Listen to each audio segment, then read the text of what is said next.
It's Thursday, and you know what that means. That means an hour and some change later than normal. It's time to ignite the dynamite, the day after the dynamite. And welcome to Day After Dynamite. I am your gross and sick host, Will Washington. This is the best I felt all week, so fingers crossed that I am trending downward because I've got a pay-per-view to travel to in 2 days, and I was in bed. And, you better get some emergency, sir. Took some. That's what I've been taking all week, and Dayquil and all of that. But you know that voice. Maybe you do, maybe you don't. But folks, if you don't, get familiar with her now. It's Ella J. What's up? It's good to be here. My first day after Dynamite, of course, we were delayed because of the media call. I think because they were on the West Coast, it was also delayed. But I'm good to be here. Yes. And I am happy that you're here. Thank you for joining me for Day After Dynamite. And you know what? We're just getting started. But let's just get it out of the way early. Will Washington! Hey, it's there, Jeremy, making his normal cameo. I feel like shit. So I started feeling myself get sick around like Saturday. And I was like, it's like a little tickle in my throat. And I'm like, maybe I'll be sick. I don't want to get sick before Revolution, but let's just get this out of the way now. And then Sunday, I felt fine. And so I was like, okay, maybe nothing's happening. But then as I was going to bed Sunday, there's that little tickle again. And I thought, I know it's coming. And then Monday, it just hit me like a brick wall. I felt like shit. Tuesday, I couldn't get out of bed. And yesterday was like the closest I was to being functional. And today, I'm just like blocked up. But I am at least able to do podcasts. I had to cancel on a podcast I've been looking forward to doing for quite some time. I was supposed to be a guest on Four Finger Discount, Simpsons podcast. We're going to talk about one of my favorite episodes. I had to cancel on them because I've been this sick.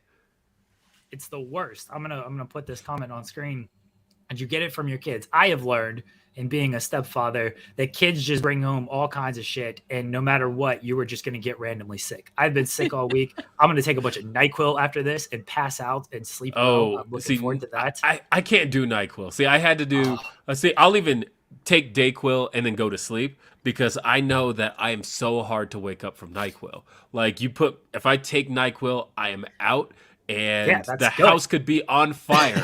And the problem is, even when I wake up, I feel like I'm not all there. Like it takes me hours to actually like become cognitively functional, or cognitively functional, I guess. And so I hate that feeling. So I'm like, I will just take Dayquil and sleep because at least at that point, it's not as hard for me to wake up.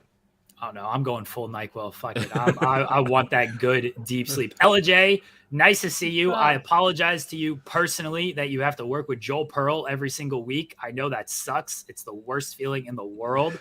He's awful. So I'm sorry that you go through that. No, I love Joel. I have nothing but good things to say. See, I can mute Ella because I have.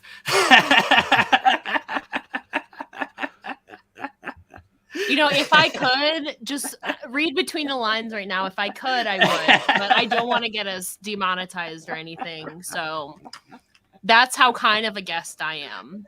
I appreciate that.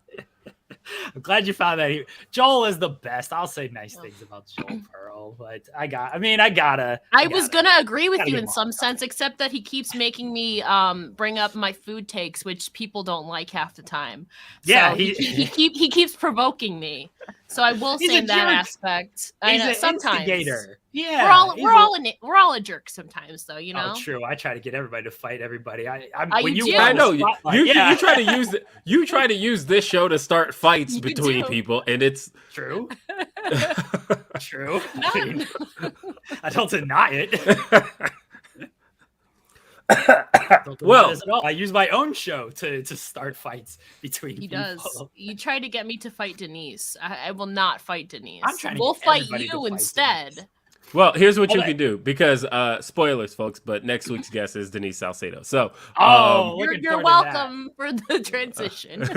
Looking forward to Denise Salcedo being on the show. I'm gonna fight Denise Salcedo. Yeah, sure, why not? I don't know. Good luck with that. She's crafty. No, that's my karaoke partner. That's my Swiftie bestie right there. I can't fight Denise Salcedo. I can't do that to it. That's because she would kick my ass butt. too. Yeah. Oh, 100%. Yeah, I don't deny that at all.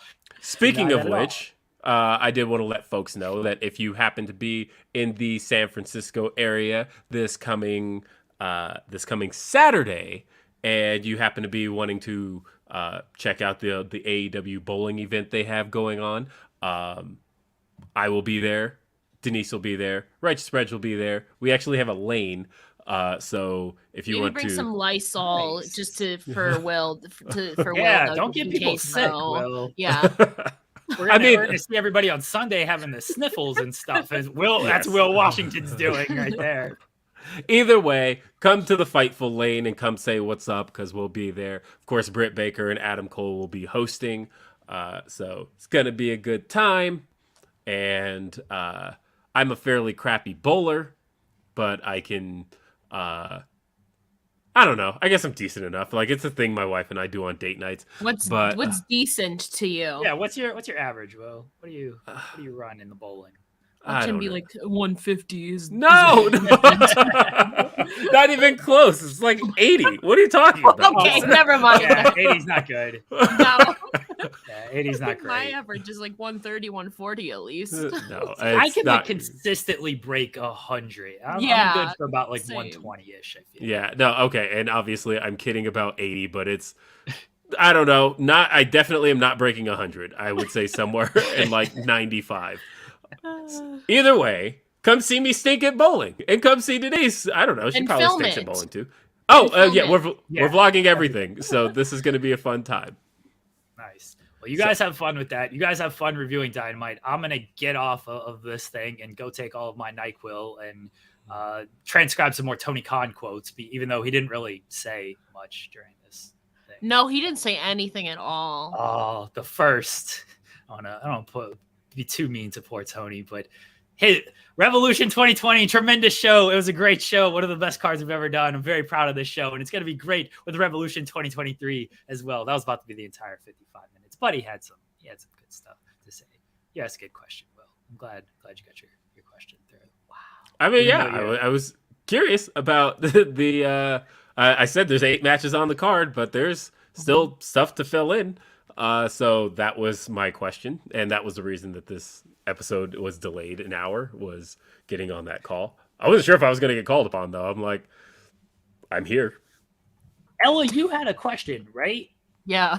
Okay, what was your question? Because I'm very bad at remembering. Mine was a write-in. I asked, why was now the time to do the 60-minute Iron Man match? It's their first in company history. Like, why they felt now was the time, so... Well, you see, they have a tremendous lineup. They have the best wrestler in the world, Bryan Danielson, going for the AEW world title against MJF. He's a despicable person, but he's a great wrestler. Sometimes he can be tough to deal with. We had a big falling out last year, but overall, MJF, great wrestler. It's going to be a tremendous match on Sunday, headlining AEW Revolution. Bryan Danielson going after the AEW world title, 60 minutes. You're guaranteed 60 minutes of wrestling with this match between Bryan Danielson and MJF. It's going to be a great show. It's going to be a great lineup overall. We have the trios match with House of Black and the Elite. We have a Texas death match between Hangman Page and Jon Moxley. This has been months in the making. We had the unfortunate incident with Hangman Page getting the concussion, Jon Moxley knocking him out, but then Hangman Page rebounded and came back to defeat Jon Moxley. It's a personal grudge match between these two. We got clarification on Christian Cage against Jungle Boy. That's going to be a no-holds-barred match at AEW Revolution. We have a tremendous women's match for everybody. Jamie Hayter defends the AEW Women's Championship against Ruby Soho and Saraya. It's tremendous to see Saraya back in the ring. Great to see her back. Great to have her in AEW. She's been a big asset to AEW. We have a great 4-way tag team match with the Acclaimed, the Guns, Jeff Jarrett and Jay Lethal, and the team. I'm sorry, did you say great? Last night. Everything's great. Everything's tremendous, Will Washington. And the team that just won the Battle Royal last night, Orange Cassidy and Danhausen. Orange Cassidy and Danhausen, they're on a roll right now. Orange Cassidy, the All-Elite, the All-Atlantic, All-Elite, All-Atlantic champion, defending his title against Big Bill, and now he's going after the tag team titles. We have Ricky Starks and Chris Jericho and a tremendous grudge match. The Jericho Appreciation Society is banned from ringside in that one. We have a great AEW TNT Championship match. Wardlow against Samoa Joe. That's a personal match between them. Samoa Joe got his hair cut the hair of Wardlow. Wardlow trying to avenge the death of his father in this match as well. The winner will face Will Hobbs, who won the Face of the Revolution Battle Royal as well. Tremendous lineup. AEW Revolution. Everybody watching Sunday. Bleacher Report on pay-per-view. The greatest pay-per-view of all time. Headlined by Bryan Danielson against MJF in a 60-minute Iron Man match. Hi, everybody. I thought he was going to go back. I thought he was going to go back into describing. I wanted him to go back into describing Bryan and MJF just to really bring the bit back around. That was his audition. The greatest to wrestler fill of all time, Bryan role. Danielson, is going after the title against MJF. MJF, contract is up at the end of the. All right, so here we go. That man was giving me anxiety. You know what I will say I'm slightly scared of. Now, here's the thing. I will say that Bryan Danielson is, as Jeremy Lambert put it, the greatest wrestler in the world. I will go as far as to say the GOAT. I don't think there's ever been a better wrestler than Bryan Danielson. I don't think there is a better person at every aspect of pro wrestling than Bryan Danielson. To quote, and I hate to quote him these days, but to steal a Kanye West quote, where Kanye West used to say that I'm not number one in every category or in any category, but I'm top 3 in every category. And I don't think that was true for Kanye West. But I do think that is true for Bryan Danielson. I think that maybe he's not exactly the number one at any particular thing, but I think he's easily in the Mount Rushmore of everything professional wrestling. Whether you're talking about in-ring, whether you're talking about mic workers today, whether you're talking about crowd ability, no matter what it is, Bryan Danielson gets to fit in that conversation. So I think it is safe to call him the GOAT. Anyway, I said all that to say that he's a pretty safe bet, Bryan Danielson. Another person who's a fairly safe bet is MJF. MJF has rarely had a match with somebody where you felt like the chemistry was off, except maybe Jon Moxley. The Jon Moxley was kind of the one. And really that was just at the most recent pay-per-view, because I thought they had a pretty good match at All Out back in 2020. Saying all this to say that 60 minutes on two guys who have never faced each other before is a risk, right? Like, you think about Bret Hart and Shawn Michaels, 60-minute Iron Man match. Those two were extremely familiar with each other going into WrestleMania 12 that year. These weren't two guys who were facing each other for the first time. They had run house shows up and down. The Hart Foundation had many, many matches with the Rockers. They had fought over the Intercontinental title. These were guys who you had seen face each other before. And so going into a 60-minute Iron Man match, this wasn't a scenario where the guys weren't familiar with each other. Then you take, you've got Rock and Triple H, another one. Two guys who had faced each other a billion times before they got in the ring for a 60-minute Iron Man match. You can even go as AEW. You could say Kenny Omega and Pac in a half an hour Iron Man match. Yeah. Those two had 2 other matches with each other prior to that. They had also had multi-person matches. So it's interesting to me to be hitting Bryan Danielson versus MJF. First time these two have ever locked up with each other. Danielson's gone 60 minutes, though, before against Hangman and went to a time limit draw. Oh, sure. So if there's anybody who could handle that, it is Danielson. We've just never really seen MJF in a scenario like this before, from what I recall. So that's also another factor. Does MJF have the kind of stamina, endurance to also keep up with it, is the question. Yes, absolutely. No, so again, I trust that Bryan can pull this off. I trust that, and yeah, they're bringing up in the chat, Kurt Angle and Brock Lesnar having the Iron Man match. I mean, that was after SummerSlam, and that was after WrestleMania. Those guys were very familiar with each other. So again, that's one of those things where I think that an Iron Man match is typically reserved in those situations for guys who have locked up so much that it's now time to put them in there for 60 minutes. But at the same time, as you mentioned, Bryan, that was the first time he had been in there with Hangman Adam Page, and they went 60 minutes. Yeah. One of my favorite matches ever. And then running it back a second time was even better. And then you look at Bryan went in there half an hour with Kenny Omega, first time. Oh, that wasn't the first time. But Yeah. it was, I guess, first time in AEW. But actually, those guys were very familiar with each other, so I'm not even going to... That's a terrible example, actually. But my point is that if they don't have chemistry and you're stuck with each other for 60 minutes, that could be a complete disaster, right? So that's the thing I could see being a worry. Good thing is it's Bryan Danielson, it's MJF. Do we have confirmation if this is headlining or not? Because I know Bryan did an interview and said that he wanted it to go on first. Do we have confirmation if it's like opening or closing the show yet? It's probably closing. I would bet on it closing. Yeah. Just because, one, being on the West Coast, I imagine they want to have... Because, hey, I'm looking forward to this being a West Coast pay-per-view. Are you kidding me? I have said that I love the Pacific Standard Time pay-per-views. You mean to tell me I get out of there? Sometimes the sun is still out. Of course, this is winter, so that's not going to be the case. But for the most part, when that happens, it's amazing to still have my night ahead of me, to be able to, after the media scrum gets out, hey, you guys want to go? It's not 3 o'clock in the morning. It's not 3 o'clock in the morning. It might be 11. There might still be some places open. Oh, my God.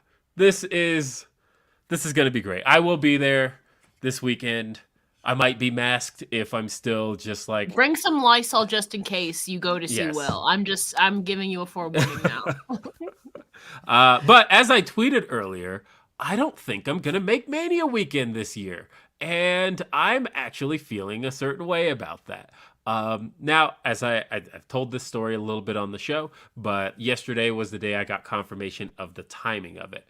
But my daughter, she has been working on this play that she auditioned for. She got the part that she wanted, and it's in the Addams Family. It's a big production that the high school puts on, and obviously my daughter's in middle school, but she auditioned for this part. She got it, and she's really excited about it. I've been listening to her singing these lines, or singing her songs and practicing her lines every day.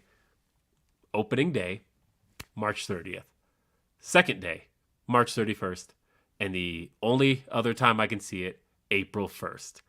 And looking at those 3 times, I see no possible way I can make it into Los Angeles for WrestleMania weekend and not miss all 3. Yeah. There's no way. I can't.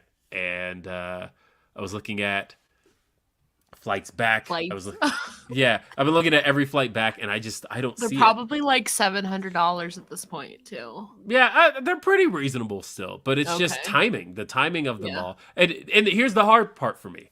I am from Los Angeles, and so for me, Los Angeles trips are homecoming. They're the easiest trips for me. For everybody who's like, finding a place to stay, it's expensive, blah, blah, blah. I call it my brother, right? Hey, I need to crash on your couch. This works for me, right? And, or, hey, I need to get around again. Probably going to be abusing brothers and aunts and uncles all I can for being in Los Angeles. It's easy for me. It's home. But, go figure, WrestleMania in Los Angeles, I can't make it. But I'm not missing it. I will say, as a parent, and maybe the, I guess I'm just describing humans, but I guess this chat to Ella, to myself, to the children of parents in the room. When you had something that you were really proud of that you were working on, how much of a difference having your parent there to see it makes. And I know that just having seen my daughter's stuff. Anytime when she's singing, I have seen her eyes, she'll be up there singing, and she'll be kind of, her eyes kind of scanning the room. And then her eyes will make contact with mine, and I will see the look on her face change, like the expression, like almost like she just spotted somebody proud of her and is like, okay, gotta keep going, right? And I know how much of a motivator that can be. And as long as I can be there for my kids, I will be there for those things. Now, granted, this play is 2.5 hours. I am watching it once, but Yeah. but I have to watch it at Yeah. least one Yeah. time. There's priorities. There's actually life beyond wrestling, as crazy as that is sometimes. Yes. So I haven't missed a Mania weekend since 2015, which go figure was wow. also in California. Yeah. But I've been at all of them, and all of a sudden now, go figure, this looking like one of the biggest ones. Yeah. I have to miss it. It's really feeling like Priorities. yes. But hey, I won't folks, I won't be there either if that makes you feel better. really, you're not going to be there No. either. It's too expensive for me, you know, and like it's getting closer. I booked off a couple days though that week from work to do stuff related to like podcasts and Mania week. So I took off some days to do stuff still involved, but I will not be there. I will make sure to get as much podcast content done as possible. Like, I'm really sad about missing like Wale Mania. Yeah. Wale Mania is Thursday, isn't it? I might be able to pull. I might be able to pull that off. Basically, if I came in Thursday and left Friday, like I'm not worried about the money per se, but I am worried about the just the timing. But if I just did Thursday, maybe some Friday afternoon. There is a bunch of stuff on Thursday. Yeah. I will definitely not make Super Card of Honor. That's for sure. But maybe. Kaden, I'm going to take you up on that thing you just said about being my travel guide. Figure that out for me if you can. Getting me back on time to not miss a play on either Saturday afternoon or Friday. So who knows? But either way, with this being Day After Dynamite, I want to let everybody know a couple of things. One, every other Thursday, this show goes on. After the show is over, jump on over to Fightful Select because myself, Righteous Reg, Philip Lindsay, we're going to do some talking. It's going to be a short version of Ask Grapsody this week because we have to start it late. And because we're starting it late, that also means that Reg has a new show premiering tonight right here, Fightful, youtube.com/Fightful. He and Kate are going to be reviewing Ring of Honor. And so in order to review Ring of Honor, they have to watch it. In order to watch it, they have to not be on podcast. So we're going to make sure that Ask Rhapsody, we may not be able to get to every question, but send in your questions. We're going to try and get to as many of them as we can. And we will be on. Also, with this being Day After Dynamite, and my camera lost focus, so I'm going to try and refocus that. I feel that. And if you're listening on audio, I'm sorry. That's going to make no sense to you. But send us your super chats. Send us those humper chats. youtube.com/Fightful is the way to send us a super chat. We got super chats here from Ray O. It says, I have a theory I'd like to share. Saraya is going to win the title on Sunday, leading to a main event return match with Hayter at the UK show. That all depends on where that UK show is. I've said that I think the idea to me is to have Britt win it in some kind of like turn where she double crosses Hayter, takes the belt from her, and then the UK show, you could main event it, honestly, with Britt Baker versus Jamie Hayter now for the title and have Jamie get her big win, winning the title in front of her home country fans. That's my idea, though. Yeah. Van Again, it Twinblade. depends when it is, too. Yes. Van Twinblade says, did y'all watch Wasteland War Party have the second only TJPW Princess Tag title defense ever on Glory Pro Sunday? I did not, but I'm always glad that Van Twinblade is here to provide us with Glory Pro updates. But Glory Pro is really good, and if you do get a chance and you have Fight TV Plus, you should check out Glory Pro. And Caden says, Ella has seen me cry, so she gets monies. AEW has lost me the last few shows. Tag division is awful waffle, debating not watching the pay-per-view. I've heard that a bunch.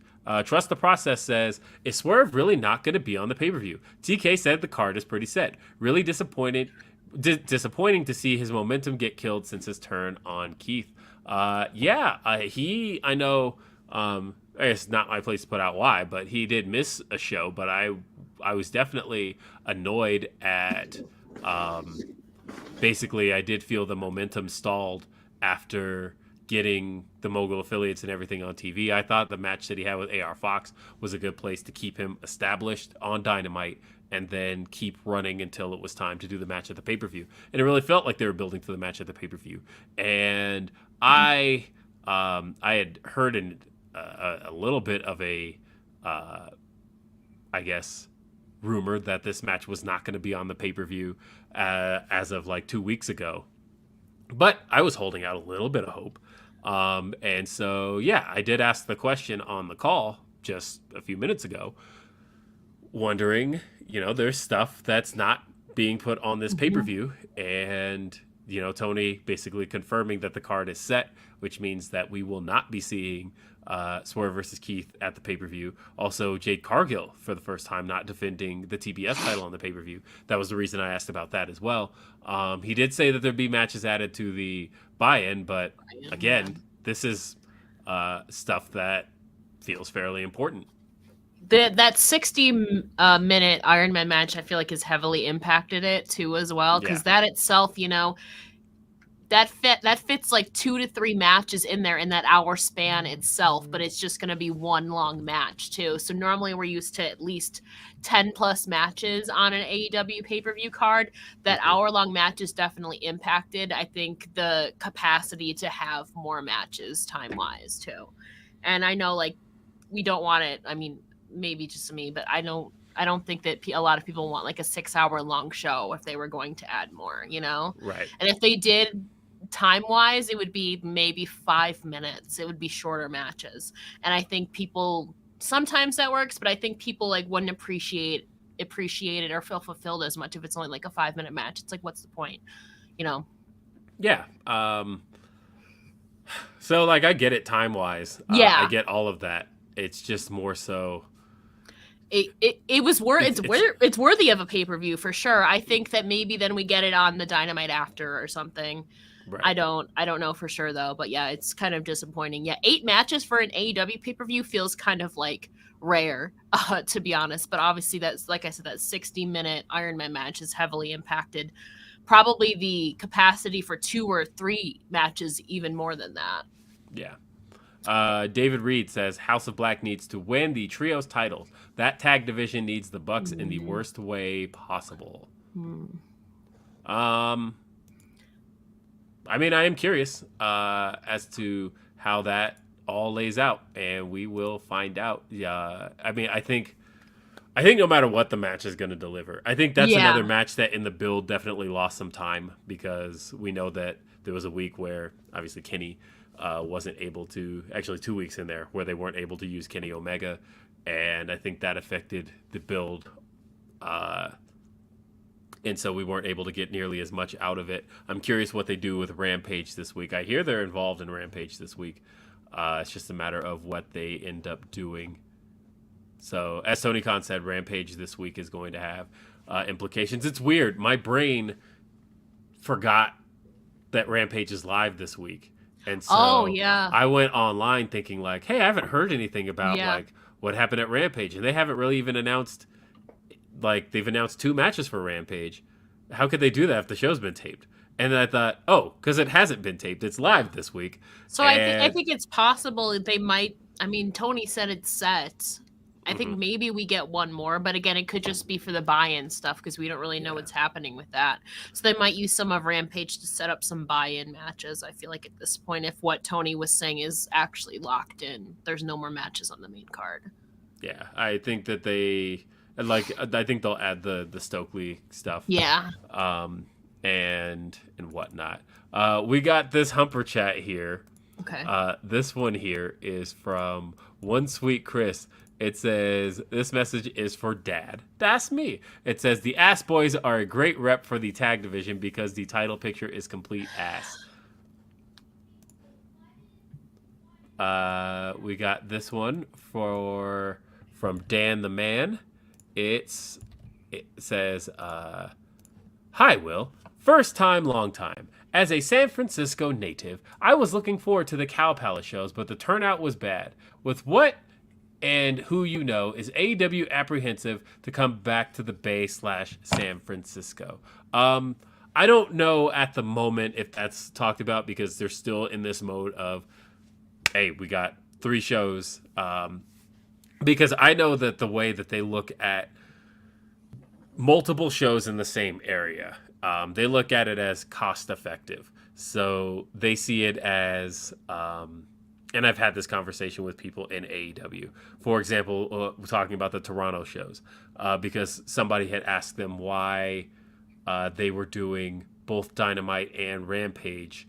Why choose to do them live, or like the weeks of All Out where they'll do Dynamite, Rampage, and All Out all in the same building. Yeah. And a big reason for that is because if you can get multiple shows, which means that you sell multiple sets of tickets without having to move out the production, you're saving a ton of money on that. And so for them, as far as they're concerned, I think they kind of knew when they announced that the majority of the turnout was going to be at Revolution itself, which is going to be at the Chase Center. So they still have the loadout for that, which then comes with the cost of resetting up the stage in the Chase Center. I know that attendance-wise for Revolution, so it's one of those numbers that's kind of hard to get a good read on, because you look at the attendance, I think it's like 7,000 at a glance, and the first thought is, whoa, that's low for an AEW pay-per-view. I believe that's really on the low end. It's like about the same number as like... what's that? I was just going to say it's like a Rampage kind of deal. I mean, maybe. that's... I would say like Revolution 2020 didn't have a huge turnout, but that's also... I mean, it had a huge turnout, yeah, but that's also a really small arena because that was at the Wintrust Arena in Chicago. And so I've seen it looked at a couple of ways, because one of the ways I know AEW is looking at the number at the Chase Center is that this is the most attended show at the Chase Center amongst all wrestling companies. And because I know Monday Night Raw there did like 4,000 maybe when they were there. So they are looking at it from the perspective of, for this market, how good of attendance is this? And the show's going to look good on camera. But as far as the turnout last night was concerned, I had been paying attention to that ticket map for a while. And looked like they filled all the lower bowl, and then they didn't seem to have filled enough of the upper decks to want to light them, because they were not lit at all on TV. So we could definitely tell with that being the case. And Steven GR says, hold on, I tried to copy and paste that and then it didn't take. So Steven GR says, if it makes you feel any better, I live in LA and I won't be able to make it to Mania. I guess that does make me feel a little bit better. I mean, because you live there. So there's that. So yeah, we'll see. I mean, my main issue is that I love Mania weekends because it's such a gathering of it is. Everybody. It's also so stressful too, though, especially if you're like on the media sides of things. It's like there's a lot. See, I love the go-ness of it. I love Last year was my first one, so maybe I just need to build up, like, say, a tolerance for it. Last year was my first Mania weekend, so I was getting used to it. I was definitely go, but I wasn't really prepared for it. I hadn't done anything like that really yet. Yeah, because I think I gradually built it up. Yeah. Because my first year was just like I'll do WrestleCon, and we did a podcast meetup in WrestleCon, and then Mania, and that was it. And then the year after that, it was like, okay, I'll do WrestleCon and then some indies, and then a meetup, and then Mania, and then it was like, okay. And but by last year, I was everywhere. It was like, okay, let's get to this show. Let's get to the show. Let's get to the show. Let's get to the show. That was pretty much me last year. At least all the stuff I could, like, did indies, did a bunch of like the scrums, whatever, WrestleCon, Mania. It was a big thing, Maybe I went in too full force. That's why. I don't know. You gotta build up for it. I know. I just went in full in, to be honest. Let's see. We've got Jose says Eddie Guerrero is the GOAT. Technical, high-flying power moves, mic, crowd control, comedy. I mean, yeah, I can see seeing Eddie as such. To me, I think Bryan does all of the above. You did say that. Well, so he has his moments, his comedy moments, and he can be ruthless too, as we saw that F-bomb on Dynamite. Yeah, no, I mean, look, Eddie is definitely in that same category. I wish that he had a little bit more main event longevity, obviously, but we only got to see that for like a year, and we didn't get to see him performing at that level for long enough, and that honestly kind of makes me sad as somebody who watched Eddie's almost entire career, as much of it as I could as an adult. But no, Eddie, obviously one of the GOATs. And that's not one of those like because he died kind of things, by the way. Yeah. I found one of my old message board posts from like 2003, and I was ranking my top 5 wrestlers of all time, and Eddie Guerrero, 2 years prior to his death, was on that list. Yeah. So I didn't even know wrestling was a thing then. And granted, I was like 5-6 years old at that time. Yeah, of course, I'm dirt old, but we have the same birthday though. You're just 10 years older. It's yeah, fine. that's true. I mean, so it's funny because when I started podcasting, you were 7, and you started young though. You started on the younger end of things. I started, yeah. That's very true. I started at 17. Yeah. But it's always interesting to think about the amount of stuff I've gotten to cover. I mean, it's out there. Every podcast I've ever done is online. If you ever want to hear my instant reaction to Eddie's passing, it's out there. Yeah. Because, so the sad story about that was that I had done the show on a Saturday. So we did the Eddie so we did Eddie died. What was it? A Saturday night or Sunday morning? He was found Sunday morning. Mm-hmm. So of course, at that time, I was doing podcast Saturdays, and so we had done the show, and my co-host at the time, Bryan, had made a remark about Eddie that seemed really tasteless by the morning, because it was literally just about his match with Mr. Kennedy. Yeah. And so the last match, for him. And so Bryan had made a remark about that. I went to sleep, and normally I had used to put the podcast like we do them live, and then I would upload the audio files the next morning, or I would upload the audio files that night. But for whatever reason, I was super tired, and I'm like, I'll do it in the morning. And so I went to bed, woke up to the news Eddie passed. I was distraught. I lost it, and then I thought, oh shit, that thing Bryan said on the podcast sounds awful right now. Yeah. And so we had to like record a disclaimer and say that like everything that you hear on this episode of the podcast was recorded before we ever got news. So there are some statements in this podcast that will sound tasteless in hindsight. Yeah, I had a similar thing. It wasn't tasteless comments, but I did a podcast before Hannah Kimura's passing. We were talking good things about her, like, and how the person I was interviewing wanted to face her. And then literally a couple days later, she, unfortunately passed away. So I had to make a disclaimer about that. It's weird how, it's so unpredictable. Completely unpredictable. Yeah. That was not one I would have ever picked. Trust the Process says, it won't happen, but Punk returning and costing MJF the title would be fire. Yeah, I don't know. They would both get heat, though, I think. I think enough time has passed for Punk to not get heat at this stage. I still think there would be at least some there. I think there's a lot of people who obviously feel a certain way about it, but I think that enough time has passed. Like, you can even see it from the wrestlers who, for a long time, wrestlers were staying really quiet, and now they're like, nah, like, come back. Like, wrestlers work together sometimes that don't get along, and that's okay. G-Bro says, hey, Will, what's the secret to a good mac and cheese? You don't know why I'm laughing. Yeah, I don't. Ella, please explain.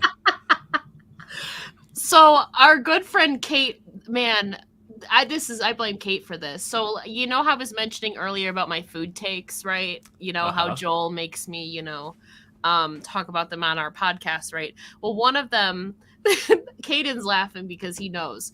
Because I am not I don't really do mac and cheese. Like, I love cheese, but just for me, mac and cheese is just too cheesy, so I can't do it. So I've had so many, exactly. So I've had so many people come for me for that food take. Why did we have to mention mac and cheese on this podcast? I'm going to get dragged even more. I don't understand. The statement doesn't compute to me. I like cheese, but I don't like mac and cheese. It's just, I don't know how to explain it. It's too cheesy and it tastes really funky. It's just overbearing. Every mac and cheese that I've ever had is just overbearing. It's too cheesy.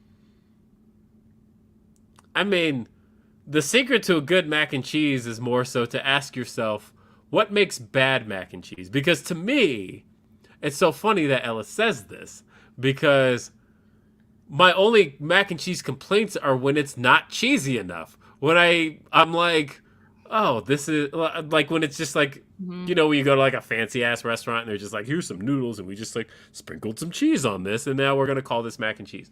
That shit sucks. Don't recommend. But I don't know. Maybe I just haven't had any good mac and cheese yet is the thing. All I've had has been shit. Because I don't know. But it's just, it's just too, I don't, sometimes there can be too much of something, and it just doesn't, and the texture is kind of to me. Maybe I just haven't had good mac and cheese is the thing. Honestly, I'm a big fan of cheese, but I just can't do mac and cheese for some reason. Maybe I just haven't had any good ones is what it's been. That's probably it. I don't know. I mean, look, the secret to me for a good mac and cheese, G-Bro asking what's the secret to a good mac and cheese, is I like mac and cheese as the base for literally anything, right? I'm a big lobster mac and cheese guy. You put lobster in mac and cheese, it's the best fucking shit. But then also, I don't know. I'm one of those add bacon, add chicken, whatever you can add to really spice up a mac and cheese. Mac and cheese to me is pizza. It's the base, and then you can really make it whatever you want it to be. Shout out, man. My food takes for the day. I'm gonna get dragged even more. So, couple more. Ricardo says, just want to send some love out to you guys. And Caden says, steakhouse mac where it's put on a grill. And wait, are people shocked by lobster mac and cheese? Are you kidding me? Have you had lobster mac and cheese? Go to a good seafood restaurant, or not even a good seafood restaurant. Go to fucking Red Lobster. They have lobster mac and cheese. Shit is great. I've never had lobster. I've never had that luxury, unfortunately. Oh, that's my hey, I just got my bonus luxury. Yeah, exactly. See, I've never had that luxury. So I don't know. I haven't tried it. Yeah, so even last year when my wife she got her Christmas bonus and she's like, where are we going to dinner? And I'm like, seafood, because I need lobster. Literally, we just, for Valentine's Day, we're like, what do you want to do? And I'm like, oh, it's an event? Lobster. That's my go-to. Anytime something special is happening, I have to have lobster because it makes... I don't know if it tastes great or if it's just that feeling of, I'm having something a little bit fancier than usual. I'm not just eating McDonald's. Jake Salazar says, smoked brisket mac and cheese is literally the best. That's a good one, too. All right, though, folks. We're going to talk about some pro wrestling here. Yeah, what's pro wrestling? I don't know what that is. So we're going to start with the opening match, which saw Orange Cassidy defending the All-Atlantic Championship against Big Bill. Bill. I don't know. Figured I'd throw a little Bill Nye the Science Guy in there. But this match was a pro wrestling match. Yes. I mean, yes, that's it was. it. What Good did observation. What did you think? I mean, to me, for as long as it went, which it did get a solid 12 minutes. I don't know. I don't think it was remarkable enough for that much time. But I recognize that Orange Cassidy has really shown some strong numbers for Tony recently. He's really shown to be a draw, and he's somebody that Tony's going to continue to put in prominent spots. But just the match overall, what did you think?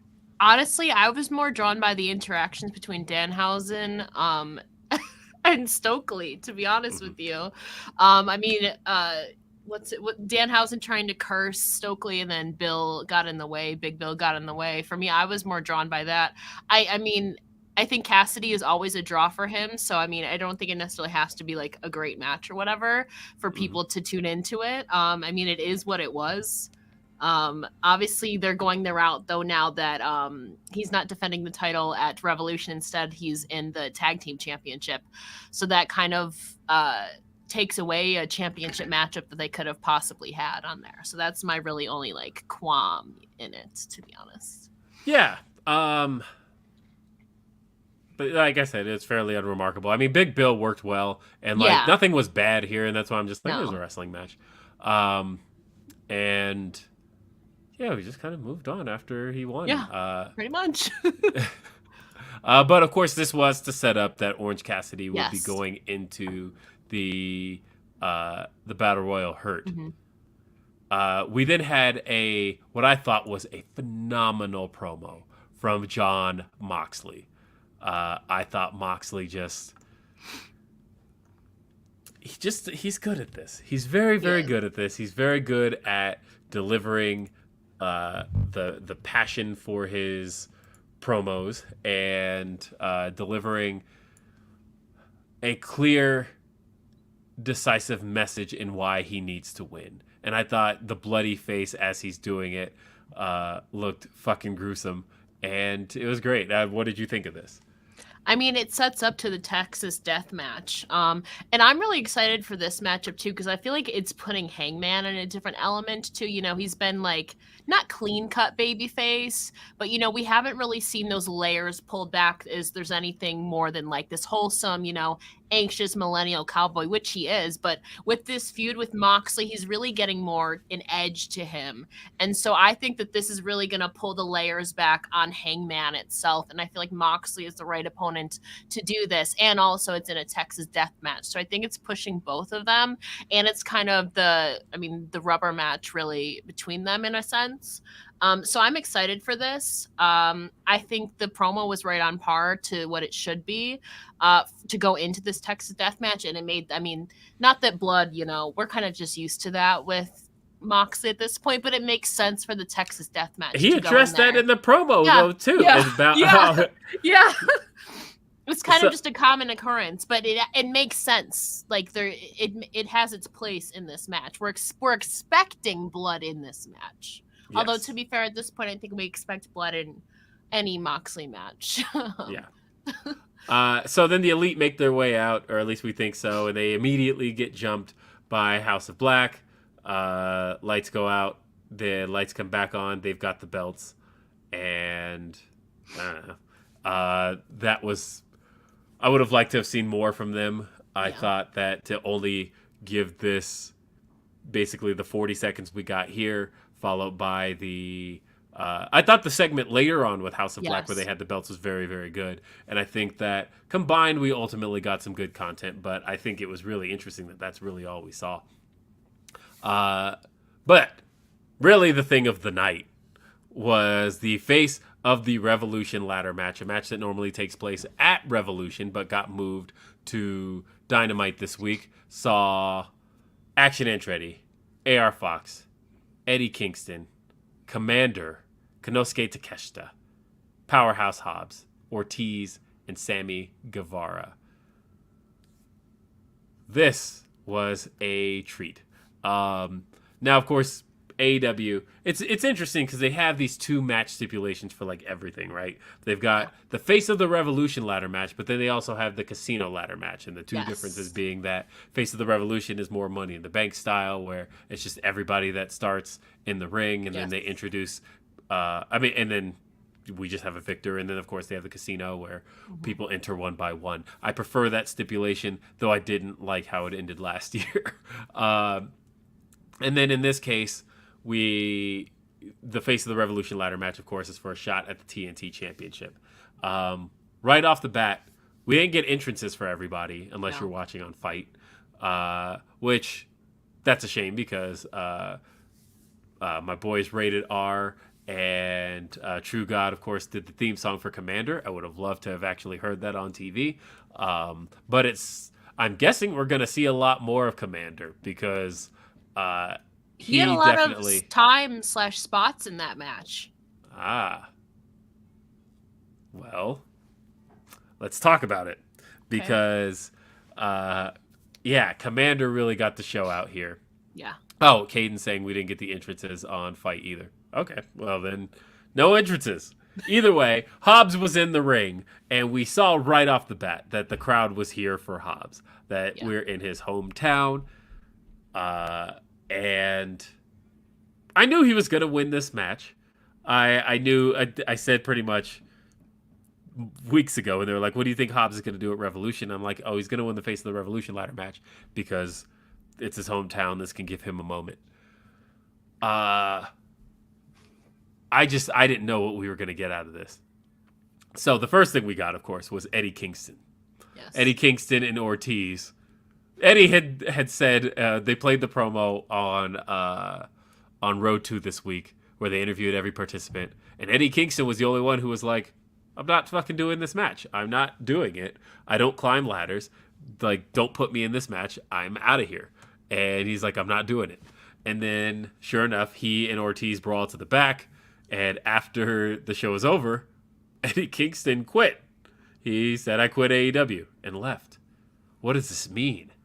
Well, Tony Khan was asked about this, and he said, watch wrestling. You'll find out.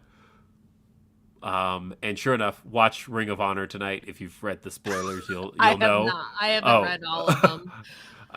I mean,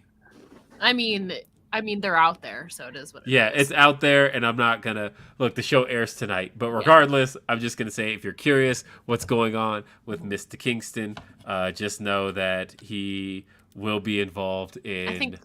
I think a lot of people were expecting that anyways, because literally my whole timeline last night was, to Ring of Honor we go!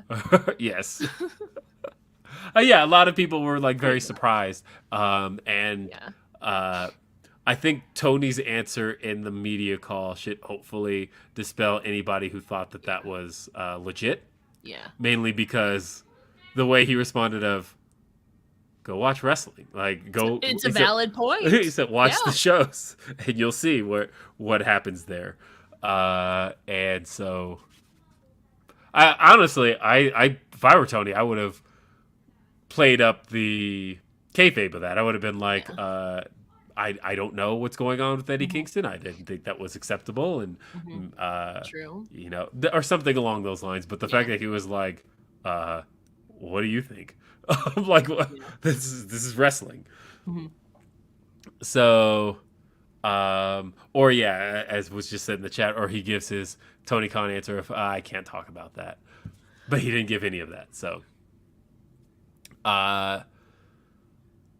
talking about the match itself, though. So once Eddie Kingston and Ortiz were out, this match basically went kind of balls to the wall. We saw Commander have an incredible run across the top rope, landing on the fray. That was great. There was a real big scare in there with Action Andretti and Sammy Guevara. Mm-hmm. I thought Sammy was toast after that. But the fact that he kept the match going? Yeah. Through the table. Yeah. I was very shocked at that. Konosuke Takeshita and Powerhouse Hobbs had some great power showings between the two of them. Konosuke Takeshita also had an amazing Blue Thunder Bomb off the ladder. And we saw Sammy Guevara hit a senton off the ladder onto Action Andretti to the outside. And something that got way too much conversation today, but Powerhouse Hobbs, of course, got the victory, retrieving the Sonic Ring, as we've basically described that over the last few years, as he ascended the ladder. And it was a very destroyed ladder.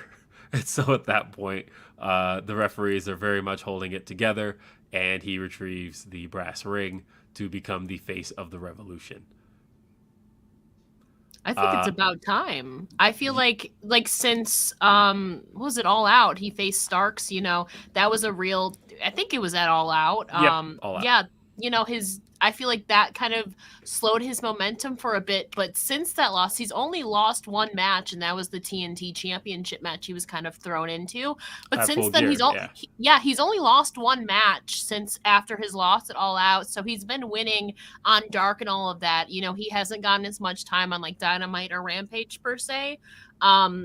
But he's been on a pretty good roll since his loss to Ricky Starks. And I mean, Arn Anderson, too, I know, did a recent podcast and said he believes that Hobbs has the potential to be a future world title contender. And so I feel like that's kind of aligning. I mean, granted, that was before all of this happened, but I feel like that's kind of aligning. We're finally getting the momentum back on Powerhouse Hobbs. He got the reps in on Dark and everything leading up, and now is the time to, give him that opportunity. Granted, we still have this match between Wardlow and Samoa Joe on Sunday, but next week, will they finally pull the trigger on him on this singles push? I think now's the time to capitalize on it. But I think it's a good opportunity for him. They've slowly built him, and now they're giving him an opportunity to prove himself and possibly win a singles championship in AEW.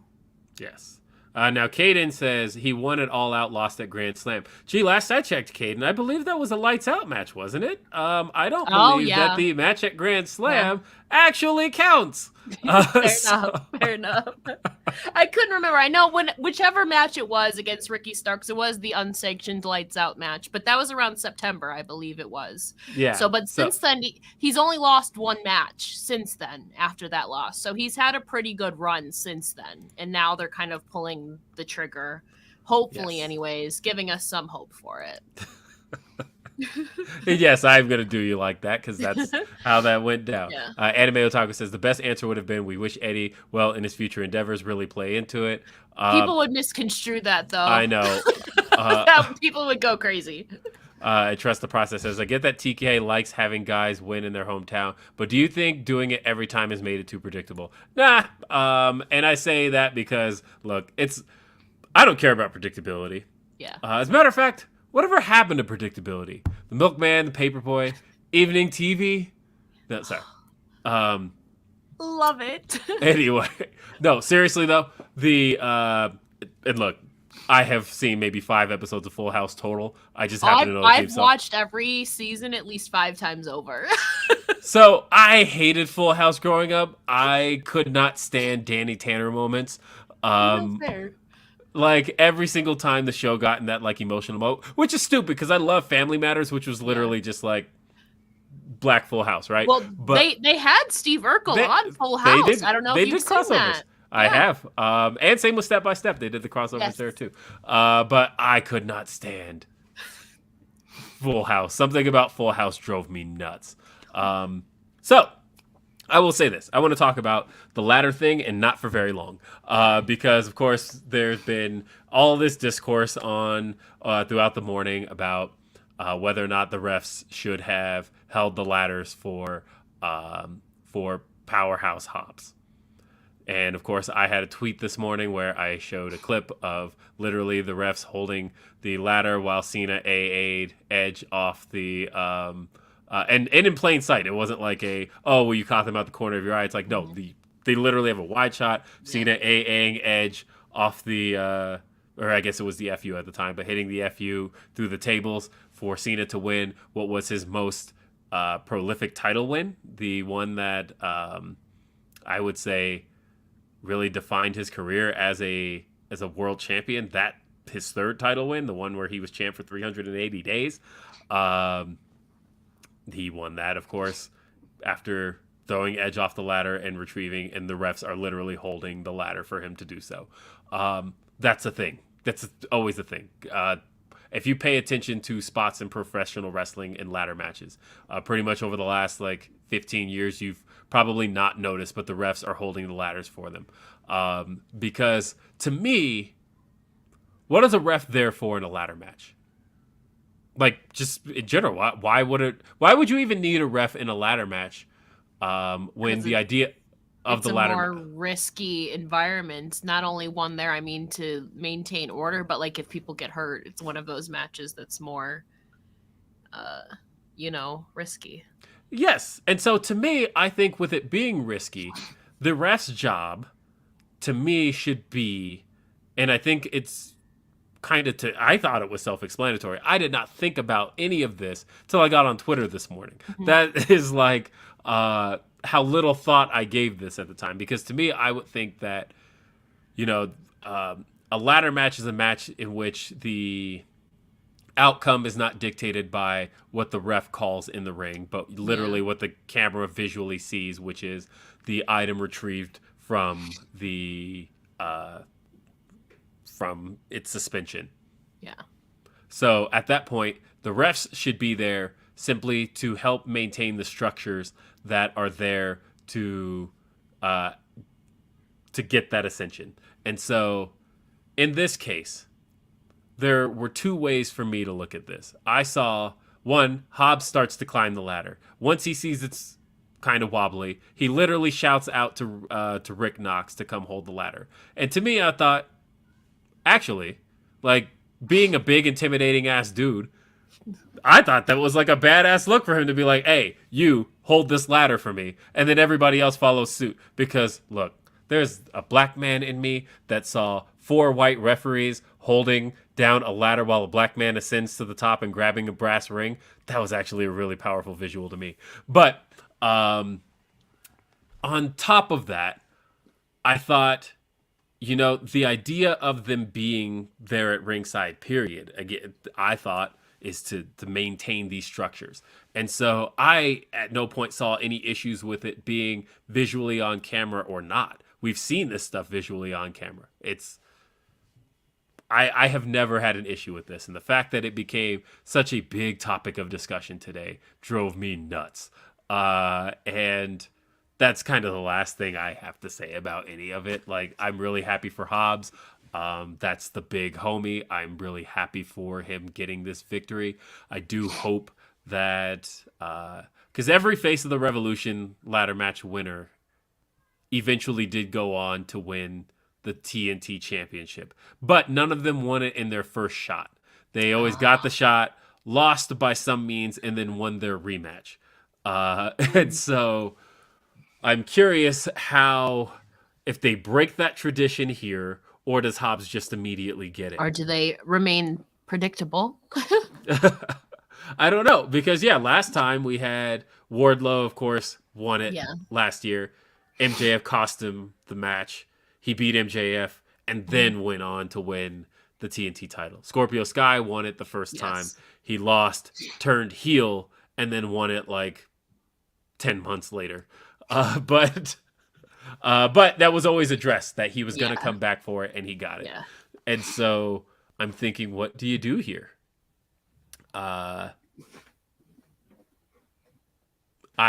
don't know. I don't know, but I'm excited for Hobbs. I was very happy to see him get that victory. I thought it was really cool, and I would like to see him be like a long-term TNT champion. I hope so. I hope they don't do the hot potato kind of thing again, but we'll see what happens. I don't mind hot potatoing as long as there's frequent defenses. To steal Reg's line, the more a title is defended, the more, in theory, it should change hands. Like, the problem I was having with it last year is that it was literally changing on every defense.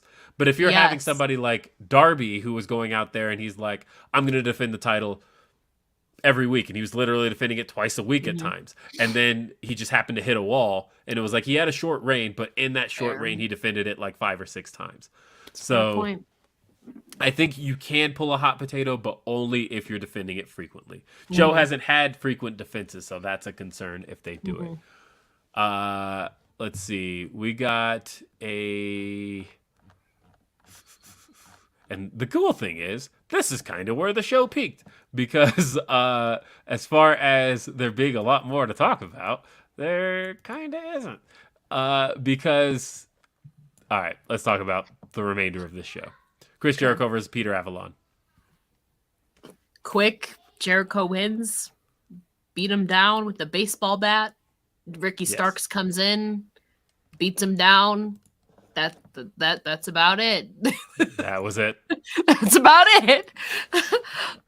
And then we had the Renee Paquette interviewing Christian Cage in ring. Christian Cage has decided to become a boomer in his promos.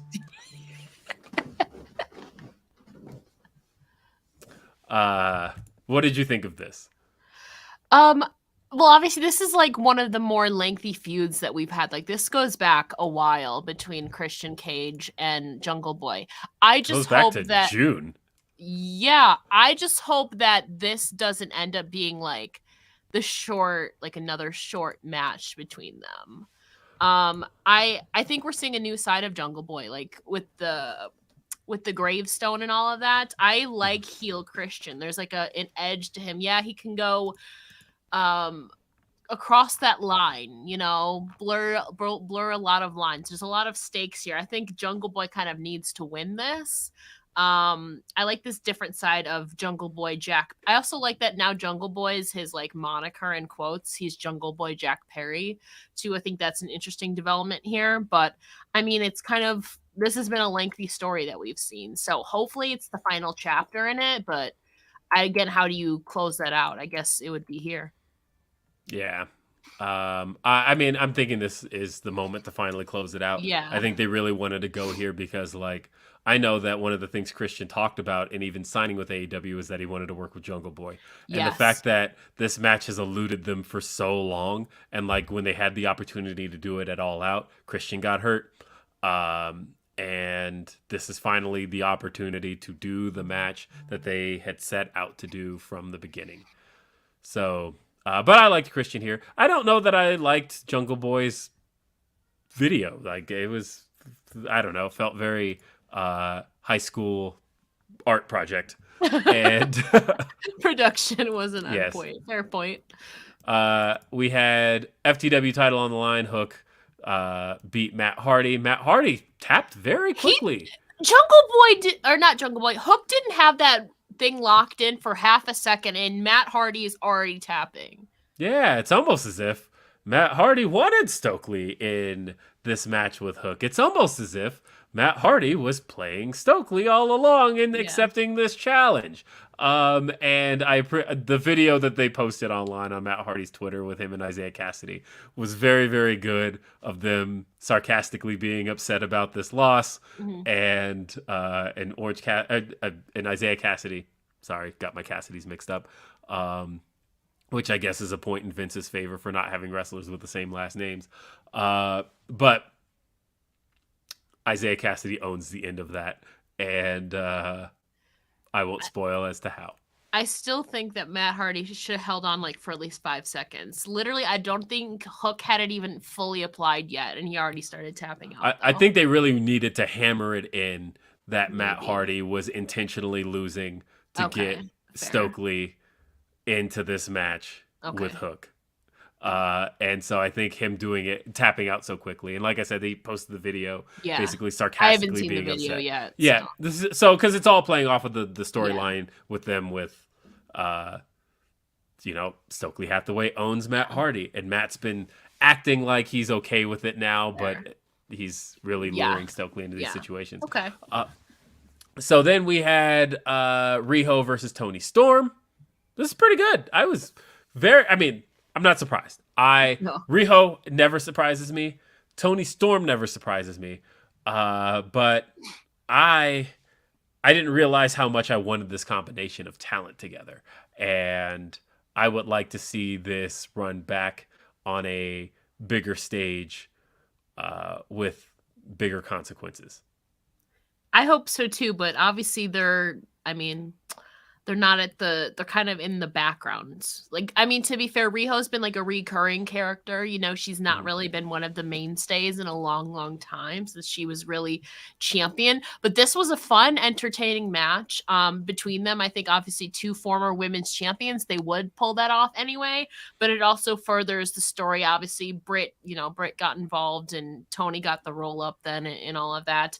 They're setting up at the end of the day. This was kind of a launching pad to further set up and build to the triple threat on Sunday. But I think overall it was a fun, entertaining match. Two women who can work really well together. They're reliable. Obviously, they're former champs. I think that there's more that we can see to this, like you said, with bigger stakes. So next time, I think if they had a little bit more time with like less shenanigans, I think they could level up even more. Well, the thing I took away from this, and on After the Week with me and Denise, I had said one of the matches I wanted to see coming up possibly would be Jade Cargill defending the title, because they're like, who's left for Jade? Who hasn't she defended the title against? And I thought, you know who she hasn't defended the title against? And somebody brought this up in the chat, and I thought, actually, Riho's a pretty great idea, especially being the first women's world champion. And I like that, giving her first victory of 2023, because she's obviously not on TV very often. Yeah. Kind of puts her in line for something. And I would think that doing Jade Cargill and Riho would be, to me, a good way to go.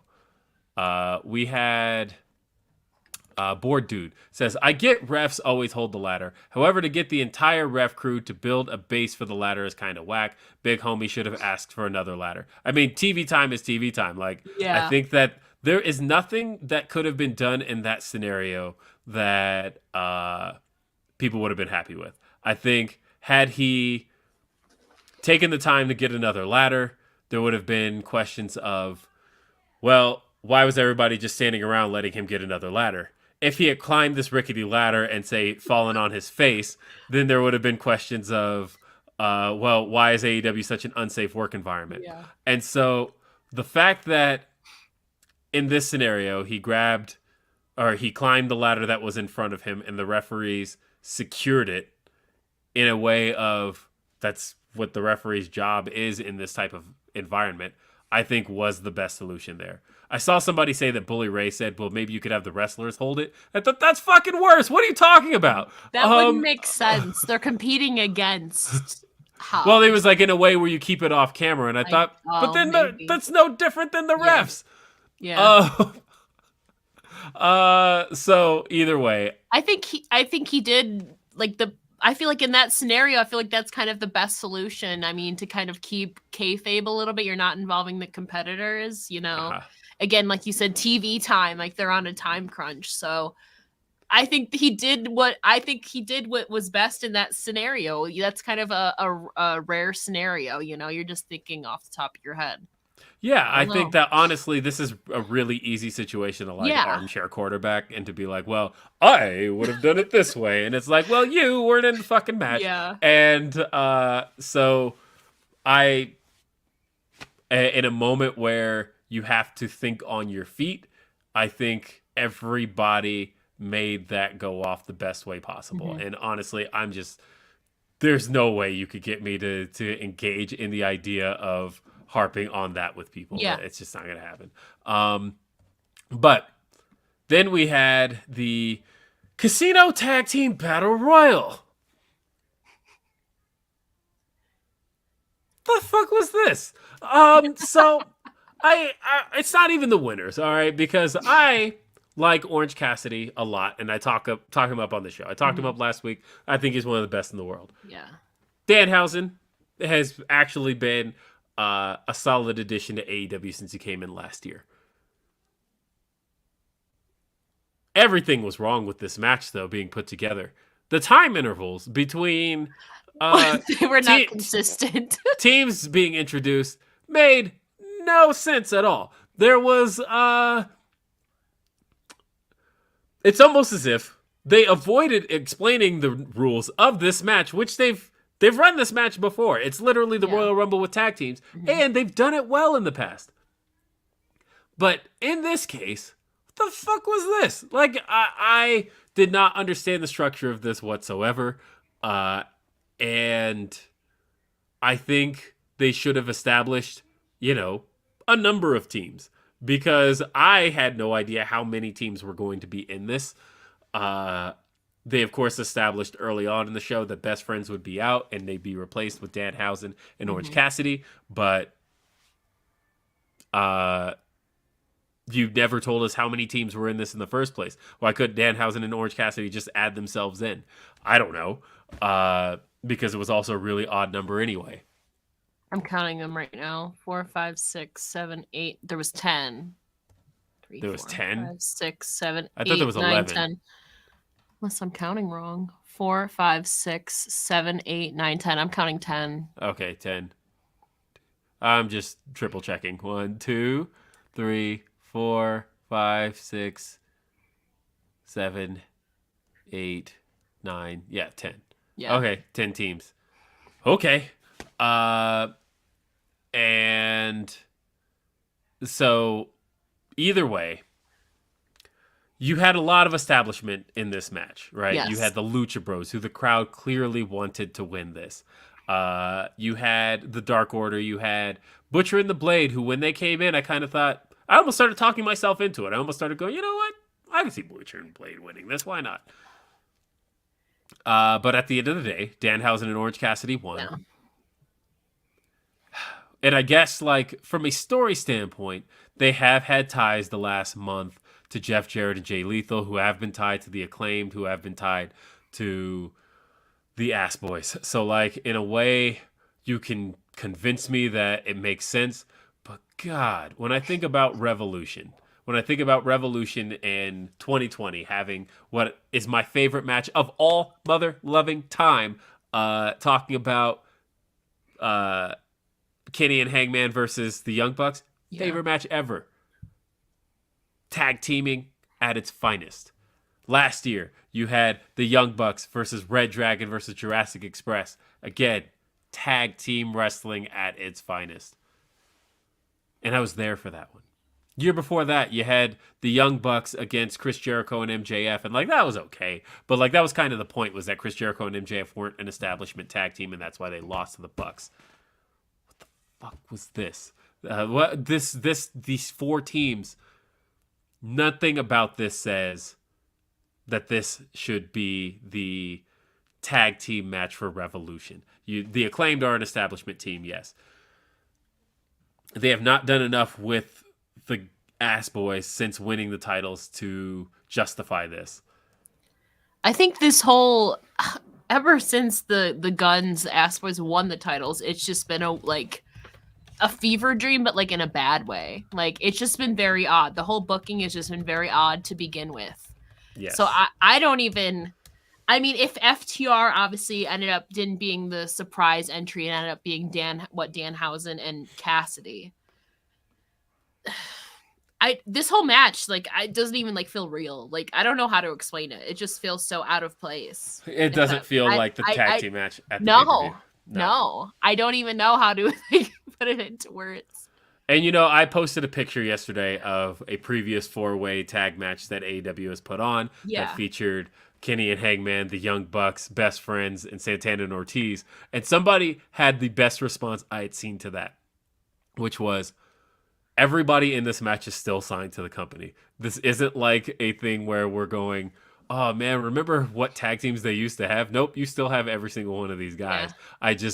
We're at this point now where we're not doing with tag team wrestling what used to be done. Who knows? This match could end up delivering, being a whole lot of fun. It could. And I think it will be. I mean, you have Cassidy in there who's capable of that. The Acclaimed are very capable of that. People love to hate the Guns. People love to boo or say Jeff Jarrett sucks or whatever. I think the crowd will have some sense of fun with it, but it also feels very strange at the same time.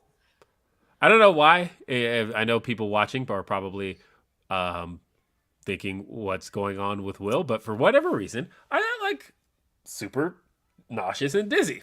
And the room is moving. And so also light, if you're sensitive to light in that sense too, won't help either. Yeah, I think more so it's just I I don't know, probably something to do with my current illness. Yes. It's okay. But all of a sudden, I'm feeling a little bit woozy.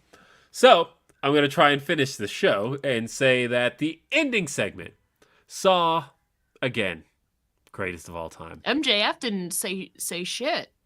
No. Really? No. And he didn't need to, because this was all Bryan here. Mm-hmm. Bryan was amazing. He brought back one of my favorite promos of all time. The whole fight for your dreams and your dreams will fight for you. Yeah. You kidding me? I love that quote. I want that on a plaque with Bryan's face just like right next to it. And I would put that on my wall just as a reminder to keep going, because that's one of very few times I've cried watching professional wrestling was Bryan's promo. Yes.